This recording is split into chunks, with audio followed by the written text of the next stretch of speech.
Dice la gloriosa y santa palabra de Dios. Hermanos míos, que vuestra fe en nuestro glorioso Señor Jesucristo sea sin acepción de personas. Porque si en vuestra congregación entra un hombre con anillo de oro y con ropa espléndida, y también entra un pobre con vestido andrajoso, y miráis con agrado al que trae la ropa espléndida y le decís, siéntate tú aquí en buen lugar, y decís al pobre, estate tú allí en pie, o siéntate aquí bajo mi estrado.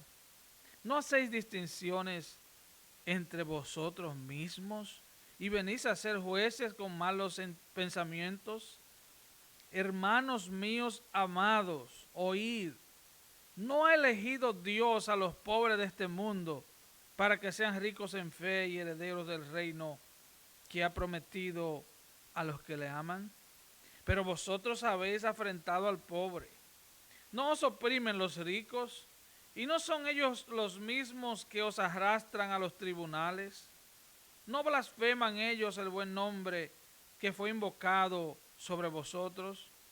Si en verdad cumplís la ley real conforme a la Escritura, amarás a tu prójimo como a ti mismo, bien hacéis. Pero si hacéis acepción de personas, cometéis pecado y quedáis convictos por la ley como transgresores. Porque cualquiera que guardare toda la ley, pero ofendiere en un punto, se hace culpable de todos. Porque el que dijo no cometerás adulterio, también dijo no matarás. Ahora bien, si no cometes adulterio, pero matas, ya te has hecho transgresor de la ley. Así hablad y así haced, como los que habéis de ser juzgados por la ley de la libertad. Porque juicios y misericordia se hará con aquel que no hiciere misericordia, y la misericordia triunfa sobre el juicio. Padre, gracias por tu palabra. Tu palabra es viva, es eficaz, es más cortante que toda espada de dos filos. Padre, yo te pido que quite de mi mente, de mi corazón, toda idea preconcebida y que yo pueda predicar tu palabra con fidelidad, como de parte tuya, como delante de ti. Porque te lo pido en el nombre de Jesús. Amén y amén. Gloria a Jesús. Tome su lugar, por favor. ¿Cuántos de ustedes han oído la frase, el pasajero se conoce por su maleta? ¿La han escuchado? Es una frase del mundo, es una frase mundana.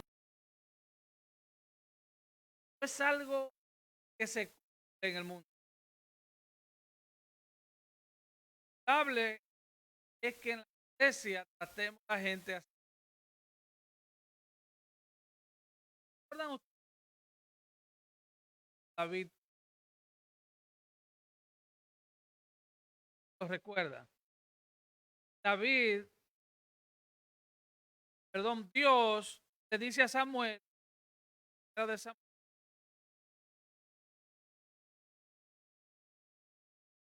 ve a la casa de casa ungida. Ahí el papá comienza a llamarlos. Llegan los primeros 7. Cuando parafrasear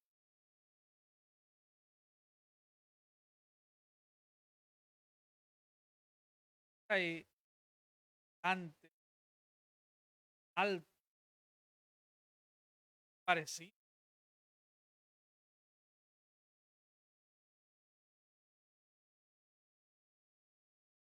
Y el Señor le dice, no, no,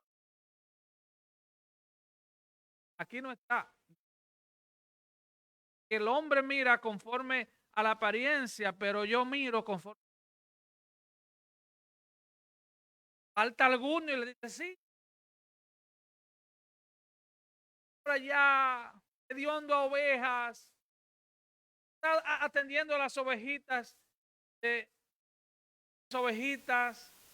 Y Samuel le dice, hasta que él no venga no nos sentaremos a la mesa, así que búscalo.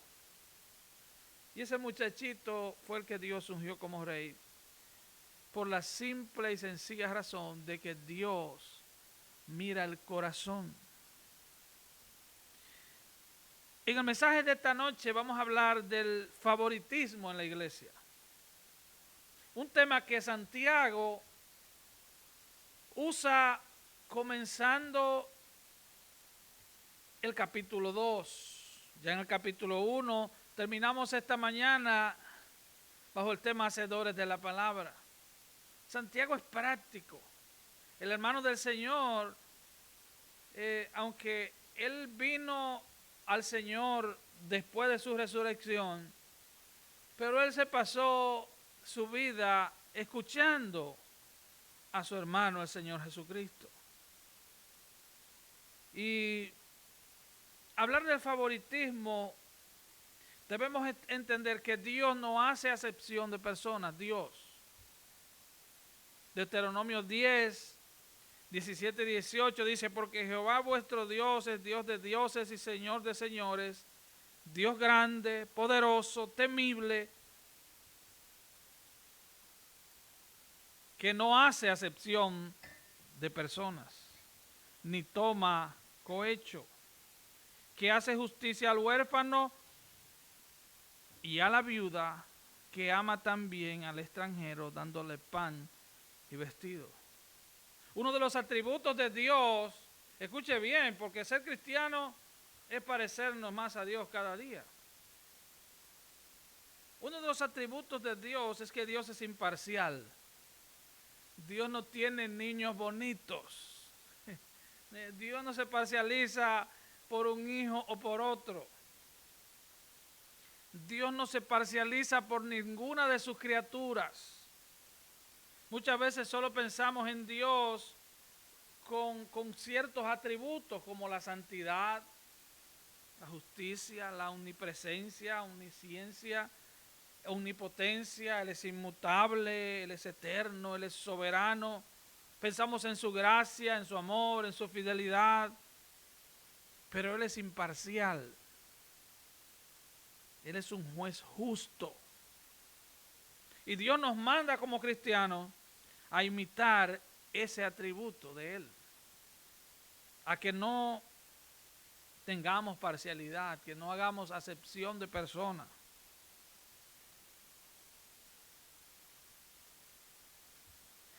Nuestro primer punto es, Dios prohíbe que los creyentes tengamos favoritismo. Versículo 1. Lea conmigo el versículo 1. Hermanos míos, que vuestra fe en nuestro glorioso Señor Jesucristo sea sin acepción de personas. Yo me quedé meditando, ¿por qué Santiago habla del Señor de esta manera, comenzando este tema? ¿Qué tiene que ver? Él pudo haber dicho que vuestra fe en Cristo sea sin acepción de personas. Él pudo haber dicho que vuestra fe en Dios sea sin acepción de personas. De hecho, en la Biblia de las Américas dice que vuestra fe en vuestro glorioso Señor Jesucristo sea sin actitud de favoritismo. Favorecer uno en perjuicio de otro, ¿verdad? Ahora, él usa la palabra glorioso. ¿Por qué? Bueno, él está diciendo, él está hablando a creyentes, recuerde. Él comienza diciendo,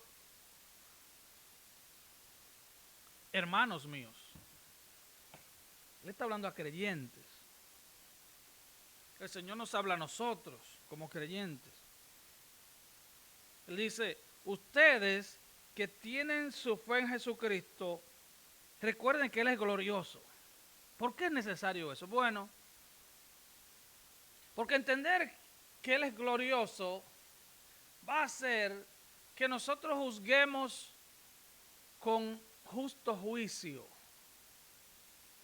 contemplar la gloria de Cristo en el Evangelio, en su palabra, contemplar cuán glorioso es Él,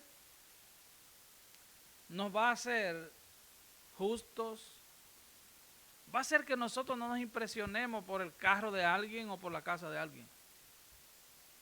¿Usted está entendiendo? Entender lo glorioso que es Cristo. Hermano, entender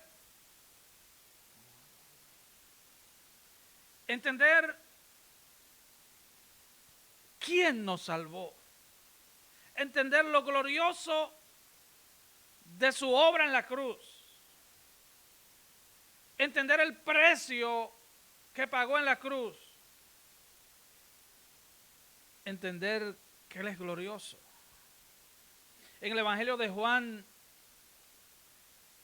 el Señor le pide al Padre, capítulo 17, muéstrame tu gloria, aquella que tuve contigo antes de la fundación del mundo. La gloria que tuve contigo, Él es glorioso, hermano. Si usted le ha creído a un Dios glorioso, a un Señor glorioso, a usted no lo va a impresionar la posición económica de alguien, la posición intelectual de alguien. A usted no le va a impresionar que alguien venga con un traje de $3,000 y tampoco lo va a impresionar que alguien venga con ropa sucia y andrajosa. Usted no lo va a impresionar. Así es que Él comienza diciendo que vuestra fe en nuestro glorioso Señor Jesucristo sea sin favoritismo. Él usa la frase hermanos míos algunas 15 veces en su carta. Él está escribiendo a cristianos. Así que Él comienza dando la instrucción directamente. Él es glorioso, por lo tanto, tu fe tiene que ser sin favoritismo. Pon tus ojos en la gloria de Cristo. Pon tus ojos en Cristo. No te dejes impresionar por el modelo del carro del hermano que viene. No te dejes impresionar por eso. No nos dejemos impresionar por eso. Eso nos lleva al punto 2, un caso preciso de favoritismo. Versículo 2 al 4. Porque si en vuestra congregación entra un hombre con anillo de oro y con ropa espléndida, y también entra un pobre con vestido andrajoso, está hablando no de una persona con pocos recursos, está hablando con alguien extremadamente pobre, tan pobre que no puede tener ropa limpia y no puede tomar un baño. Está hablando de alguien en extrema pobreza. Recuerden, le está hablando a gente pobre. Santiago le escribe esta carta a judíos muy pobres que lo han perdido todo por causa de su fe. Él dice que si entra un pobre con vestido andrajoso, dice, y miras con agrado al que trae ropa espléndida y le dice, siéntate tú aquí en buen lugar. Y le dices al pobre, estate tú allí en pie o siéntete aquí bajo mi estrado. Santiago pregunta, ¿no hacéis distinciones entre vosotros mismos y venís a ser jueces con malos pensamientos? Venís a ser jueces con malos pensamientos. Recuerde, ya le ha dicho, nuestro Señor Jesucristo es glorioso. En otras palabras, contempla lo glorioso del Señor. Deja de estar mirando a la gente y contempla lo glorioso que es Él. Deja de estar pensando en la gente, en cuán mal está aquel o cuán bien está el otro, porque te vas a convertir en un juez con malos pensamientos. Entendamos, esta gente a la quien él escribe originalmente eran judíos que se convertían al cristianismo y sufrían persecución, les confiscaban, les quitaban sus casas, sus bienes, eran desterrados, separados de su familia, perdían sus trabajos porque se habían convertido a Cristo. Mira lo que dice Hechos 2:44, todos los que habían creído estaban juntos y tenían en común todas las cosas, y vendían sus propiedades y sus bienes y los repartían a todos según la necesidad de cada uno. Había tal nivel de comunión, de coinonía en la iglesia del primer siglo, que donde había muchos pobres, las iglesias donde había personas adineradas, ellos vendían sus bienes y le enviaban el dinero a los apóstoles para que ellos suplieran la necesidad de la gente pobre. Había unidad.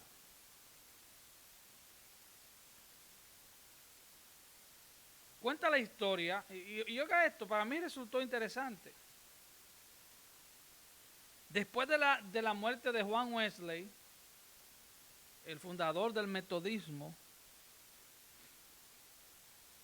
el liderazgo que quedó vivo dejó a un lado los ideales de su fundador. Se permitía la esclavitud entre hermanos, hermanos que tenían esclavos. Y se alquilaban las bancas de las iglesias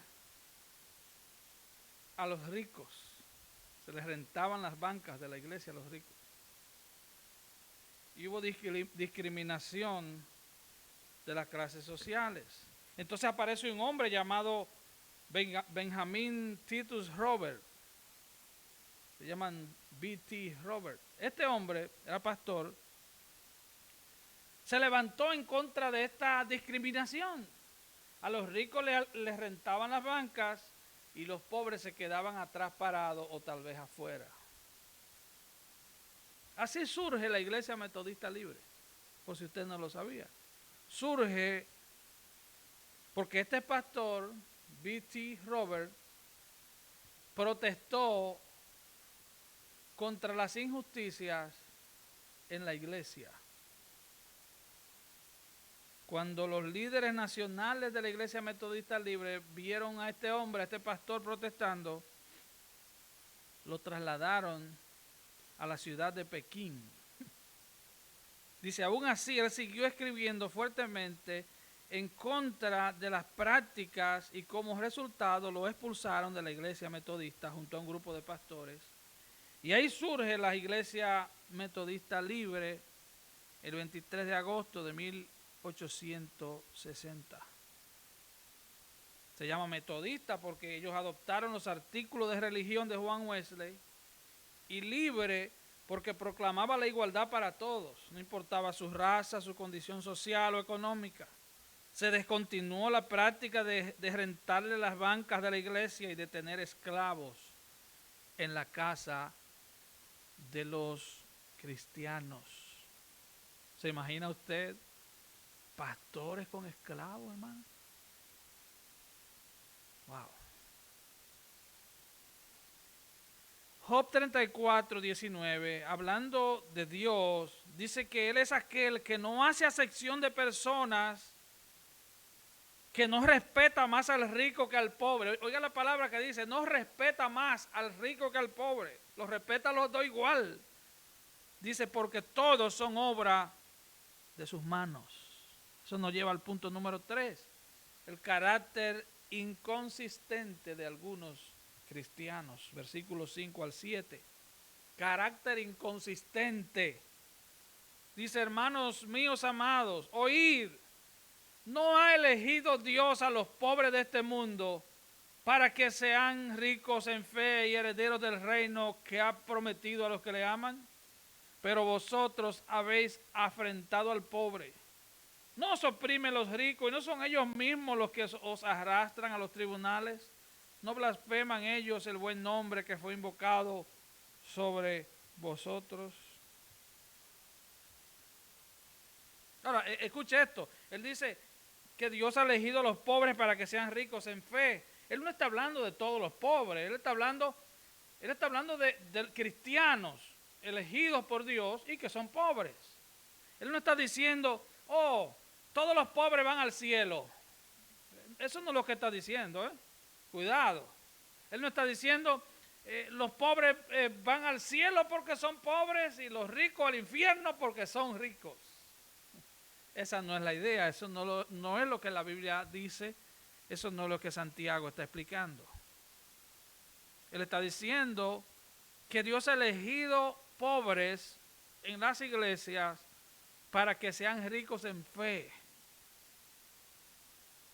Y Pedro ha dicho que la fe es más preciosa que el oro. Ustedes han leído eso, ¿verdad? La fe es más costosa que el oro. Y luego dice, pero ustedes han afrentado al pobre. La palabra afrentar es avergonzar. Porque los ricos del mundo en esa época, y muchos en esta, si un pobre demanda a un rico porque no le pagó su salario, entonces lo que hacían era que lo llevaban a los tribunales, los avergonzaban para no pagarle. Y dice Santiago, ¿no blasfeman ellos el buen nombre que fue invocado sobre nosotros? Así que, por eso le puse como tema la inconsistencia de el carácter inconsistente de algunos cristianos. ¿Por qué? Porque usted decir que ama a Dios, pero rechazar a alguien porque es pobre, rechazar, imagínese que,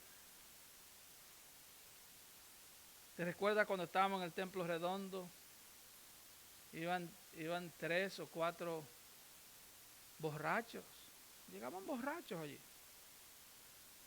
¿Cuánto se recuerda? ¿Usted se recuerda? De hecho hay uno que se ha mantenido llamándome, me pregunta siempre por ti. Llegaban borrachos y yo iba y le daba un abrazo que yo casi me emborrachaba. Pero borracho, no le estoy diciendo que tenía, no, borracho. ¿Te recuerdas, Arali? Y varias veces fuimos, ellos vivían entre los árboles, no tenían casa. Íbamos y le llevamos comida a veces. Hay uno de ellos que la palabra siempre se mantiene llamando. 2 de ellos, de hecho, me ha llamado, pero hay uno que siempre me vive llamando. Y parece que la palabra hizo algo en él. Siempre se recuerda de nosotros. ¿Se imagina usted que hay mucha gente que dice, yo soy pro vida? Yo odio el aborto. Claro, el aborto es un vil asesinato. Ningún cristiano puede estar a favor del aborto. Pero lo que es inconsistente, lo que es una doble moral,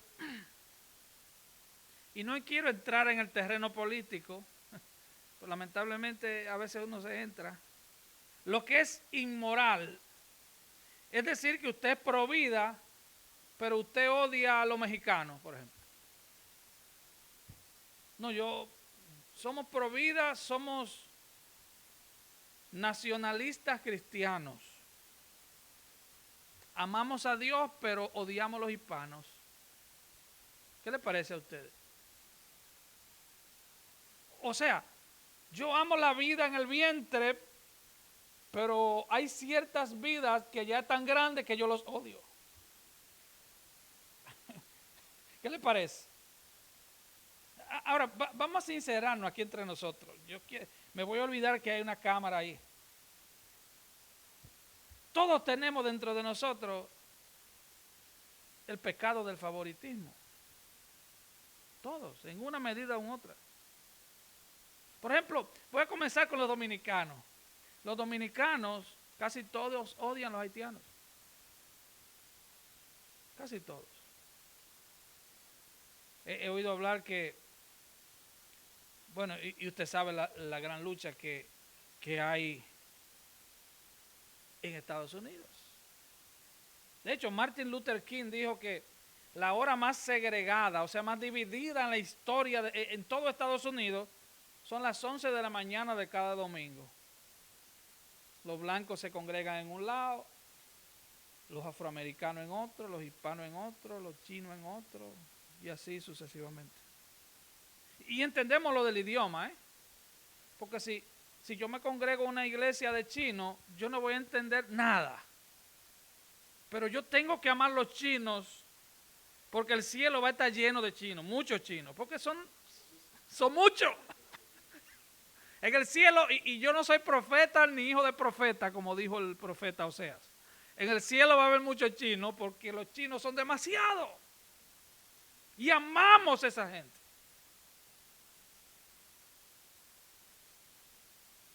Pero que los venezolanos o que los colombianos no quieren saber de venezolanos o de brasileños o que un ejemplo, un puertorriqueño no quiera saber de dominicano allá en la isla. ¿Entiendes? O sea, es un problema. Tenemos un problema serio, el pecado que mora en nosotros. ¿Quién te ha dicho a ti que porque tú tengas un poquito de color más blanco, tú vales más que uno que sea amarillo? ¿Verdad que no? ¿Quién ha elegido una raza por encima de otro? Dígame. En ningún lado de la Biblia yo veo eso. ¿Quién ha elegido una raza superior? ¿Se recuerdan de Adolfo Hitler? ¿Se recuerdan? Hay gente que tiene el mismo pensamiento de Adolf Hitler. El mismo pensamiento. Nosotros somos superiores.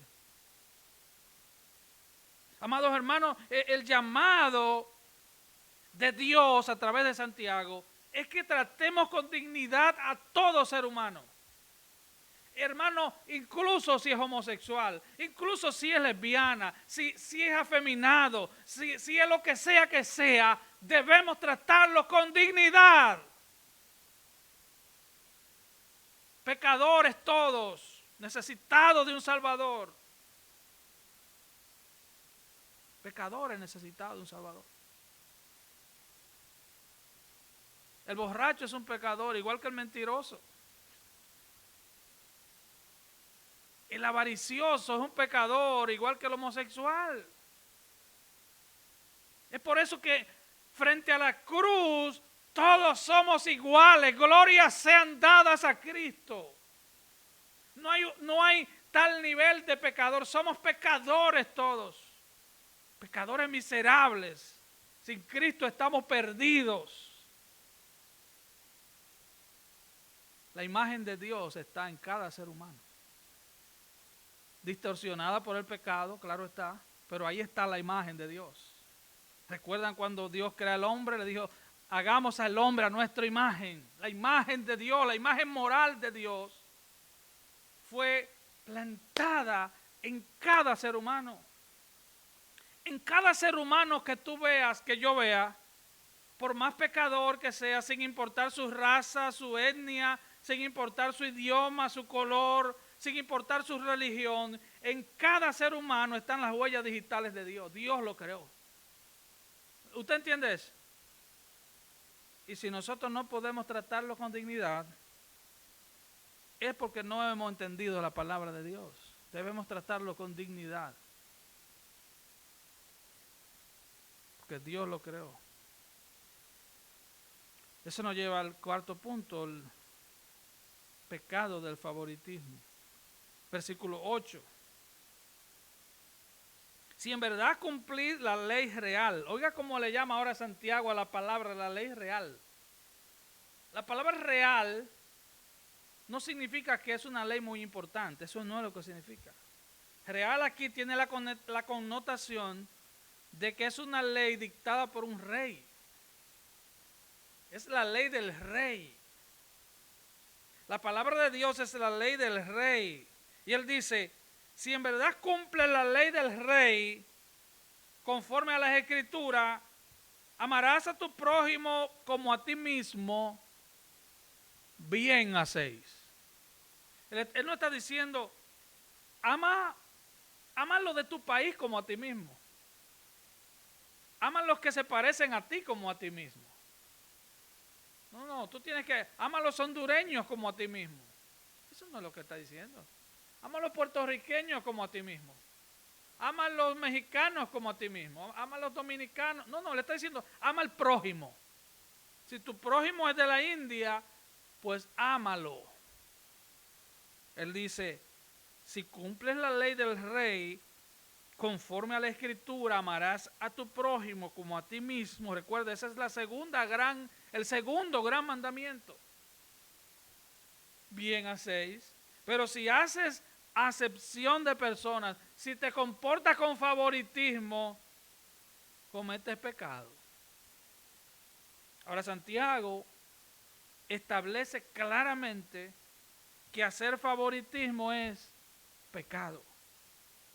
Y dice, y quedáis convictos por la ley como transgresores. Porque cualquiera que guarde toda la ley, pero ofendiera en un punto, se hace culpable de todos. Porque el que dijo, no cometerás adulterio, también ha dicho, no matarás. Ahora bien, si no cometes adulterio, pero matas, ya te has hecho transgresor de la ley. En otras palabras, hermanos, por más santos que pretendamos ser, por más cristianos que pretendamos ser, si nosotros juzgamos a la gente, si usted odia a la gente que son frontera con su nación, ¿me está entendiendo? Porque, oiga, bueno, los hermanos de Puerto Rico no tienen frontera, pero nada más nos divide el canal de la Mona de República Dominicana y de otros países cerca, que se me olvidó la geografía del Caribe. Yo no voy a decir eso porque no sé si tú estás más perdido que yo. Pero, hermanos, donde quiera que hay frontera hay problemas. ¿Usted no se ha dado cuenta de eso? Los hermanos de México, oye, no quieren que se le metan los hondureños y los de Salvador, que quieren irse al norte. Ya eso es un problema, ya eso plantea un problema. Lo que Santiago está diciendo, si tú crees que estás guardando toda la ley, pero tú infringes un punto, ya eres pecador, ya lo dañaste. Ustedes no han oído madres que desean que sus hijos se le casen con gente rica. Yo he escuchado gente hasta cristianos que piensan así, o por lo menos ellos piensan que son cristianos. Yo quiero que mi hija se case con un hombre adinerado. ¿Se imagina usted eso? Escuchar eso de un cristiano. No está pensando en un hombre de Dios o en una mujer de Dios para su hijo, sino en alguien que tenga dinero. Eso es favoritismo, hermano. Eso es simplemente no entender lo glorioso que es Cristo. Si usted ha entendido lo glorioso que es Cristo, usted va a querer para sus hijos gente cristiana, gente que de verdad amen a Dios, gente que se hayan arrepentido de corazón. No gente que tengan dinero. El dinero va, viene, se acaba. Y eso nos lleva al quinto y último punto. El triunfo de la misericordia, versículos 12 y 13. Oiga cómo cierra Santiago este tema del favoritismo. Dice, así hablad y así haced, como los que habéis de ser juzgados por la ley de la libertad. Él está diciendo, ustedes van a ser juzgados por la palabra. Aquí le llama la ley de la libertad, porque la palabra nos hace libres. Se dice, como tú eres libre por la palabra que te hizo libre, también vas a ser juzgado por esa misma palabra. Esa palabra nos va a juzgar en aquel día. Usted sabía eso, ¿verdad? Y él termina diciendo, porque juicio sin misericordia se hará con aquel que no hiciere misericordia. Wow. Eso pone a pensar a cualquiera. Hermano, si yo le hiciera una pregunta a cada uno de ustedes, y yo le dijera, dígame una palabra que tenga que ver con santidad, ¿qué palabra le llegaría a la mente? Santidad. Lo puse a pensar. Si yo le digo, hermana, dígame una palabra que tenga que ver con santidad, dígame. Pureza, ajá. Dígame, hermana, usted. Solo usted. ¿Se recuerdan del hermano Sergio? Señor lo bendiga. Arrepentimiento. Y yo sé que todos nosotros cuando nos hablan de santidad pensamos en palabras como esas que son ciertas.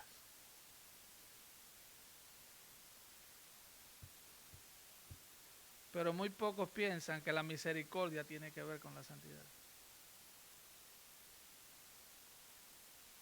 Por eso termina este texto diciendo que se hará juicio sin misericordia para el que no tiene misericordia. Porque es muy fácil, como dice a la gente, hacer leña del árbol caído. Es muy fácil, si viene el alcalde de la ciudad, ponerlo en un buen lugar. Muchos hasta le dan el púlpito para que hagan campaña política, yo los he visto. Y lo ponen aquí para que promocionen su reelección. Poca vergüenza. Usar el púlpito para promover hombres. Sin embargo, viene un hermanito que tal vez alguien lo trajo, no tiene ni carro. O simplemente no puede manejar. Y en su fachada se ve que, porque uno se da cuenta, ¿o no? Uno se da cuenta. Su fachada se ve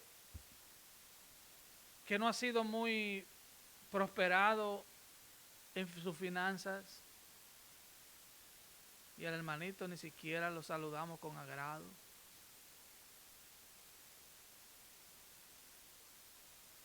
Bueno, eso es un pecado común en la iglesia.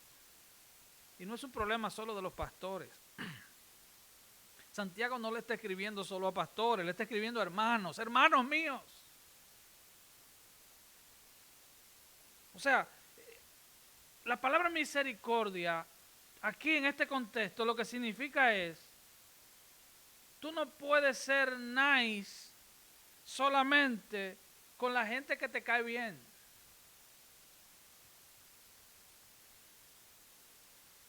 Tú no puedes ser solamente simpático con alguien que se parezca a ti, que hablen lo mismo, que hablemos las mismas cosas, ¿me entiendes? Porque somos del mismo país, o que tal vez tenga el mismo carro que yo tengo, o venimos del mismo pueblo, o porque la persona vino muy bien vestida, elegante, con ropa cara.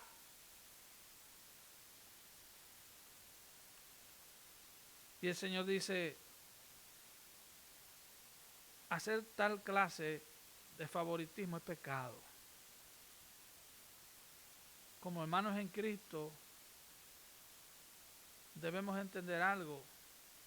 Cada cristiano nacido de nuevo ha sido elegido por Dios para heredar las riquezas del mundo, para heredar la gloria de Dios. O sea, esa canción que cantaban, la gloria. Hermano, nosotros fuimos escogidos por Dios para vivir en la gloria de Dios en el futuro. Nosotros vamos a estar con Él. Nosotros, no, dice la Biblia que no habrá necesidad de sol ni de luna, porque su presencia misma nos alumbrará. Las riquezas, los reinos del mundo estarán en las manos de Dios como debe ser. Y nosotros reinaremos con Él. Nosotros, dice la Biblia, que juzgaremos a los ángeles. ¿Usted entiende eso, hermano? Y usted dirá, yo tan humilde del barrio de donde yo vengo. Sí, tú que has creído en Cristo. Tú que te arrepentiste de corazón y has venido a Cristo en arrepentimiento y fe, tú has sido escogido, escogida por Dios para ser embajador, embajadora de Él, de su reino. Y Él ahora termina diciendo, juicio sin misericordia se hará para aquel que no tenga misericordia. Hermano, tú has recibido misericordia de Dios, ¿verdad que sí?